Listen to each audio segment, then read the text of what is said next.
تو لیکن آج ہم جو سمجھنے کی کوشش کریں گے، ایک پوائنٹ ہم سمجھنے کی کوشش کریں گے، وہ پوائنٹ ہوگا کہ اسلام کیا چیز ہے، ایمان کیا چیز ہے۔ جب ایمان آیا، اسلام آیا، تو ایک کیا ہمیں تصور ہونا چاہیے اسلام کا اور ایمان کا، اور کیا فکر ہونی چاہیے ایک بحیثیت مسلمان۔ تو اس بارے میں ایک جو ہے حضرت غریب نواز سرکار رحمۃ اللہ علیہ کا ارشاد گرامی ہے حضرت امام حسین رضی اللہ تعالیٰ عنہ سے متعلق۔ جب ہم اس شعر کو، اس قطعہ کو ہم پڑھتے ہیں تو ہمیں اندازہ ہوتا ہے کہ ایمان کیا ہے، اسلام کیا ہے، اور امام عالی مقام کا مرتبہ کیا ہے۔ اور یہ ایک شعر ہماری آنکھیں کھولنے کے لیے کافی ہے کہ یہ مقام کیا ہے، مرتبہ کیا ہے۔ حضرت خواجہ غریب نواز سرکار نور اللہ مرقدہ کا ارشاد ہے، شاہ است حسین، بادشاہ است حسین، دین است حسین، دین پناہ است حسین۔ یہ شعر میں آپ دعویٰ کرتے ہیں، حضرت غریب نواز سرکار دعویٰ کرتے ہیں کہ شاہ است حسین، حسین بادشاہ ہے، نہ صرف وہ شاہ ہیں بلکہ شہنشاہ ہے۔ یہ ایک دعویٰ ہے۔ حضرت امام حسین بادشاہ ہے، شاہ ہیں۔ شاہ تو دنیا میں بہت ہوتے ہیں، ایک ہی وقت میں کئی بادشاہ ہوتے ہیں، لیکن شہنشاہ بھی امام حسین ہیں، شاہ بھی ہیں، شہنشاہ بھی امام حسین ہیں، شاہوں کے بادشاہ بھی امام حسین ہیں۔ اس کے بعد آپ فرماتے کہ دین است حسین، دنیاوی حکومت کے اعتبار سے بادشاہت آپ بتا دیے، اخروی اعتبار سے آپ فرماتے کہ دین بھی امام حسین ہے اور دین پناہ بھی امام حسین ہے۔ تو یہ ایک جو ہے دعویٰ ہے، اور کتنا بڑا دعویٰ ہے کہ دین عین دین امام حسین، دین پناہ امام حسین، شاہ است حسین، بادشاہ است حسین۔ تو یہ جو دعویٰ ہے، اس دعوے کی دلیل دی ہے حضرت غریب نواز سرکار نے، کہ جب انہوں نے یہ دعویٰ کیا کہ امام حسین شاہ ہے، نہ صرف شاہ ہیں بلکہ شہنشاہ ہے، دین ہے بلکہ دین پناہ ہے۔ یہ جو دعویٰ ہے، اس کی دلیل آپ نے دی ہے کہ سرداد نداد دست در دست یزید، یہ اس کی دلیل ہے۔ یہ دلیل یہ ہے کہ آپ نے سر دیا لیکن یزید کے ہاتھ میں ہاتھ نہ دیا۔ یہ دلیل ہے کس کی؟ کہ آپ شاہ ہیں۔ یہ دلیل ہے اس کی کہ آپ شہنشاہ ہیں۔ یہ دلیل ہے اس کی کہ آپ دین ہیں۔ یہ دلیل ہے اس کی کہ آپ دین پناہ ہیں۔ کیوں ہیں؟ کیونکہ آپ نے سر کٹایا لیکن ہاتھ یزید کے ہاتھ میں نہ دیا۔ اب اس کے بعد ایک دعویٰ ہوا، ایک دلیل ہوا، اب اس کے بعد نتیجہ کیا ہے، رزلٹ کیا ہے، آپ کہنا کیا چاہتے ہیں، آپ کا مدعا اصل بات کیا ہے، مین پوائنٹ کیا ہے آپ کا؟ حضرت غریب نواز فرماتے حقا کے بنا لا الہ است حسین، یہ لا الہ کی بنیاد امام حسین ہے۔ اللہ اکبر، اتنا بڑا نتیجہ، اور آپ فرماتے کہ حقا کے بنا، یقیناً لا الہ کی بنیاد امام حسین ہے۔ کیا معنی آپ نے سمجھا ہے؟ کیا مراد ہے اس سے؟ اس کا مفہوم کیا ہے؟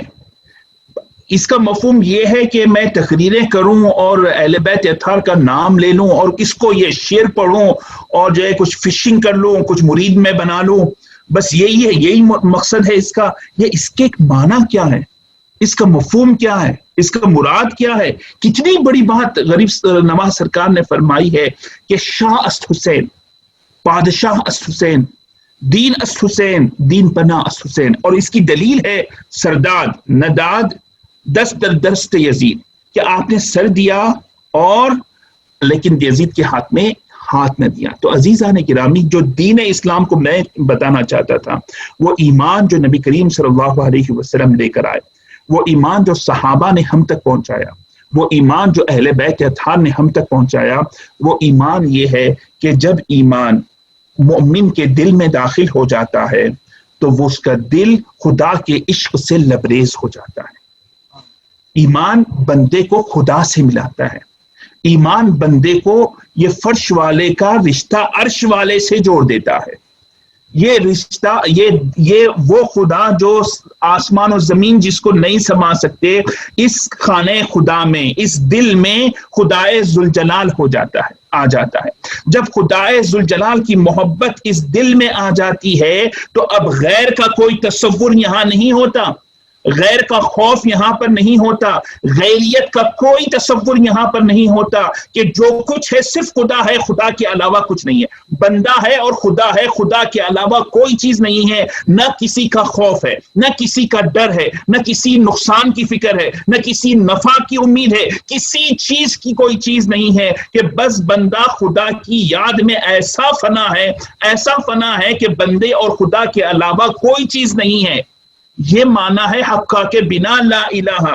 تو جب ایمان داخل ہوتا ہے تو کوئی غیر خدا اس میں آ نہیں سکتا، غیر خدا کا خوف آ نہیں سکتا، کوئی چیز اسے خوفزدہ نہیں کر سکتی، کوئی چیز اسے متاثر نہیں کر سکتی. وہ اللہ کے لیے جیتا ہے، وہ اللہ کے لیے جیتا ہے. اب اس تصور میں جب آپ دیکھیں کہ جب دل عشق الہی سے لبریز ہو اور غیریت کا کوئی تصور نہ ہو، کوئی چیز دل کے اندر نہ ہو، نہ عہدے کی خواہش، نہ منصب کی خواہش، نہ حکومت کی خواہش، نہ اقتدار کی خواہش، نہ بادشاہ کا خوف، نہ ظالم بادشاہ کا خوف، نہ اپنی جان کی پرواہ، نہ اپنی اولاد کی جان کی پرواہ، نہ اپنے خاندان کی فکر، سب کچھ اللہ کی راہ میں قربان کرنے کے لیے امام عالی مقام کربلا میں تشریف لائی. اب یہاں پر آپ دیکھیں، نہ حکومت ہے، نہ اقتدار ہے، نہ کچھ ہے، نہ کیا ہے، نہ خوف ہے، نہ کچھ ہے. یہ ایمان کی انتہا ہے، یہ ایمان کی بلندی ہے، اور یہی دین ہے، یہی دین پناہی ہے کہ جب آپ کا دل اس قدر بلند ہو جائے کہ کوئی چیز اس دل میں عشق الہی ایسا راسخ ہو اور کوئی خوف نہ ہو دنیا کا. بادشاہ سر کٹا آپ رہے ہیں لیکن باطل آپ کو جھکا نہیں سکتا، باطل آپ کو متاثر نہیں کر سکتا، کوئی خوف آپ کے اوپر نہیں ہے. تو یہی ہے حق کے بنا لا الہ، یعنی غیریت بالکل ختم، اور جب ایمان دل میں داخل ہوتا ہے تو کوئی خوف باقی نہیں رہتا. اور جس کے دل میں ایمان آ جاتا ہے، وہ ایمان جب کمال کو پہنچ جاتا ہے تو وہ دنیا میں اگرچہ فقیر رہے لیکن وہ شاہوں کا شاہ ہوتا ہے، وہ شاہوں کا شاہ ہوتا ہے جب یہ ایمان کی کیفیت آتی ہے. تو امام عالی مقام کیا ہے؟ بنائے لا الہ ہے. لا الہ کی جو بنیاد ہے وہ امام حسین رضی اللہ تعالیٰ عنہ ہیں. اور کس کے لیے آپ نمونہ ہیں؟ آپ صرف امت اسلامیہ کے لیے نمونہ ہیں؟ بنائے لا الہ سب کے لیے. دنیا میں بہت سے لوگ ہیں، یہودی بھی ہے، نصرانی بھی ہے، مجوسی بھی ہے، بہت سے لوگ ہیں جو خدا پر ایمان رکھتے ہیں، اپنے اپنے اعتبار سے، اپنے اپنے عقیدے سے وہ ایمان رکھتے ہیں. لیکن پوری کائنات میں جتنے لوگ خدا پر یقین رکھتے ہیں ان سب کے لیے امام عالی مقام نمونہ ہے کہ ایمان یہ ہوتا ہے. سب کے لیے نمونہ ہے، پوری انسانیت کے لیے، صرف مسلمانوں کے لیے نہیں.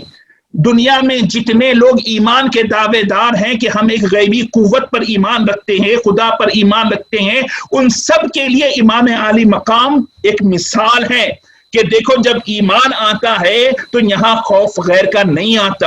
عشق میں انسان خود کو فنا کرتا ہے، اپنی آل کو قربان کرتا ہے، اپنے خانوادے کو قربان کرتا ہے، اور کوئی چیز اسے روک نہیں سکتی.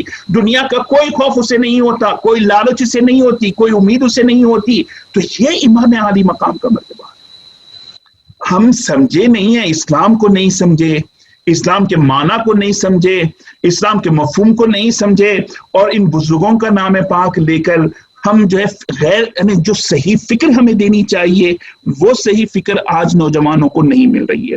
دوسری بات اسی سے ریلیٹڈ میں آپ سے عرض کر دوں کہ دیکھیے کہ یہ ایک واقعہ ہمیں کتنی رہنمائی دیتا ہے کہ کربلا میں امام عالی مقام کی جو شہادت ہے، وہ شہادت کو ہم یہ سمجھتے ہیں کہ یزید نے ظلم کیا، اور یزید ظالم تھا، فاسق تھا، فاجر تھا. ہمارے علماء نے اس کے اوپر لعنت کرنے میں کلام کیا، حتیٰ کہ بعض علماء نے اس کے کفر کے بارے میں لکھا ہے.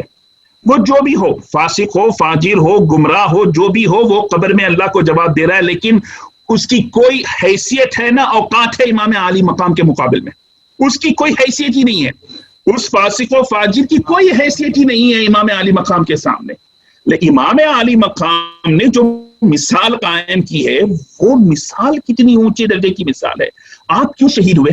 کیا آپ کو پتہ نہیں تھا آپ کو پتا نہیں تھا کہ آپ کے خانوادے کے ساتھ اتنی بڑی حکومت ہے، اتنی بڑی طاقت ہے، اتنی بڑی آرمی ہے، اتنی بڑی فورس ہے، ایک 70 آدمی 100 آدمی کیا کر سکیں گے، کتنا وہ کر سکیں گے؟ آپ کو بالکل پتا تھا کیا ہونے والا ہے، لیکن آپ کیوں تشریف لے گئے؟ اسلام کو بچانے کے لیے نہیں۔ آپ اس کے اندر آپ غور کریں کہ اس میں انسانیت کی بقا ہے۔ دین اسلام یہ انسانیت کی حفاظت کے لیے دین اسلام آیا ہے، یہ مسلمانوں کے لیے نہیں ہے، یہ صرف جو ہے آخرت میں تم کو جنت عطا کرے گا اس لیے نہیں ہے، یہ دین اس لیے آیا ہے جو آپ کو انسانیت کو آزادی عطا کرنے کے لیے آیا ہے، یہ آپ کو حریت عطا کرنے کے لیے آیا ہے، یہ آپ کا مقام عطا کرنے کے لیے آیا ہے۔ تو سرکار اسلام کو حکومتوں سے کوئی تعلق نہیں ہے، لیکن جب سرکار نے حکومت قائم فرمائی تو کیسے حکومت قائم فرمائی کہ حاکم جواب دہ ہے عوام کے سامنے، حاکم جواب دہ ہے عوام کے سامنے۔ خلفاء نے کیسی مثال قائم کی؟ حضرت عمر فاروق رضی اللہ تعالیٰ عنہ ہیں، دنیا خوفزدہ ہے آپ کے نام سے، تھراتی ہے، رومن امپائر تھراتی ہے، فارس کے لوگ تھراتے ہیں آپ کے نام سے، حضرت عمر فاروق کے نام سے، لیکن ایک عام آدمی کھڑا ہوگا، منبر پر آپ کھڑے ہوں، سب کے سامنے حضرت عمر فاروق رضی اللہ تعالیٰ عنہ سے پوچھے گا کہ آپ کی یہ چادر لمبی کیسے ہو گئی، آپ اپنا ذرا حساب بتائیے۔ یعنی یہ جو ہے انسانیت کا اعلیٰ مقام ہے کہ یہاں پر حاکم محکوم، حاکم کی اہمیت ہے، اس کی فرما برداری ہے، لیکن اس کے ساتھ ساتھ ہر انسان کو آزادی ہے، ہر شخص قانون کے تحت میں ہے، ہر حاکم ہو، لیڈر ہو، وہ بھی قانون سے بالا تر نہیں ہے۔ یہ حکومت سرکار دو عالم صلی اللہ علیہ وسلم لے کر آئے، اور یہ پہلی حکومت تھی دنیا نے جو سب سے پہلی مرتبہ دیکھا جہاں انسانیت کا اتنا احترام تھا کہ ایک عام آدمی، کمزور سے کمزور آدمی، یعنی اپاہج آدمی کو حق ہے کہ وہ خلیفہ وقت سے محاسبہ کرے، خلیفہ وقت کو اکاؤنٹیبل کرے، خلیفہ وقت کا احتساب کر سکے۔ اور آپ دیکھتے ہیں کہ کیا ہوتا ہے، امام عالی مقام نے جو قربانی دی ہے وہ کیوں دی ہے؟ وہ آپ حکومت کے لیے نہیں دیے، آپ اقتدار کے لیے نہیں دیے، آپ نے اس لیے یہ قربانی دی ہے کہ اب حاکم جو ہے عوام کے احتساب سے بالاتر ہو گیا، انسانیت اب ختم ہو گئی، انسانیت اب بادشاہی غلامی میں آ گئی، جس غلامی سے سرکار نے آزاد فرمایا تھا وہ غلامی پھر اب آ گئی ہے، اب بادشاہی نظام ہوگا اور لوگ بادشاہ کا اب محاسبہ کر سکیں گے، اس سے پوچھ سکیں گے، اپنی رائے کا اظہار کر سکیں گے، انہیں کیا اعتراض کا حق حاصل ہوگا، کیا وہ اپنا احتجاج درج کرا سکیں گے، پوری ان کی انسانی حقوق ختم ہو گئی تھی۔ اور حاکم یہ ہوتا، لازم ہوتا ہے اس کے اوپر کہ وہ جواب دہ ہو، لیکن بادشاہ کوئی اس سے جواب طلب نہیں کر سکتا۔ حاکم جو ہے جواب دہ ہوتا ہے فائنانس کا، ریونیو کا، کہ پیسہ تو نے کہاں خرچ کیا، یہ عوام کا پیسہ، یہ پبلک فنڈ ہے، یہ تمہاری ملکیت نہیں ہے۔ بادشاہ جو ہوتا ہے سارے عوام کے پیسے کو وہ اپنی جاگیر بناتا ہے، وہ اپنا خزانہ بنا لیتا ہے، وہ اپنی ملکیت بناتا ہے۔ تو امام عالی مقام نے جو قربانی دی ہے وہ قربانی صرف اسلام کے لیے نہیں ہے، انسانیت کے لیے ہے، وہ ایک آزادی عطا کرنے کے لیے ہے، جو آزادی انسانیت کو سرکار دو عالم صلی اللہ علیہ وسلم نے عطا کی تھی، اس کے لیے سرکار دو عالم صلی اللہ علیہ امام عالی مقام نے قربانی دی ہے۔ تو امام عالی مقام کی شہادت میں جو کربلا میں جو قربانی ہے، آپ کی جو شہادت ہے، وہ صرف مسلمانوں کے لیے تا قیامت نمونہ نہیں ہے کہ وہ حق کے لیے کھڑے ہوں، باطل سے پنجہ آزمائی کرے، بلکہ ساری انسانیت کے لیے نمونہ ہے۔ دنیا میں جتنے لوگ ہیں جو باطل، جن کے حکمران باطل ہے اور جو عوام کی بات نہیں سنتے ہیں، عوام کے حقوق ادا نہیں کرتے ہیں، عوام کی انسانیت کی بات نہیں کرتے ہیں، وہ جو ظلم کرتے ہیں، طاقت کا غلط استعمال کرتے ہیں، ان سب کے لیے امام عالی مقام ایک مثال ہے، ان سب کے لیے امام عالی مقام ایک مثال ہے۔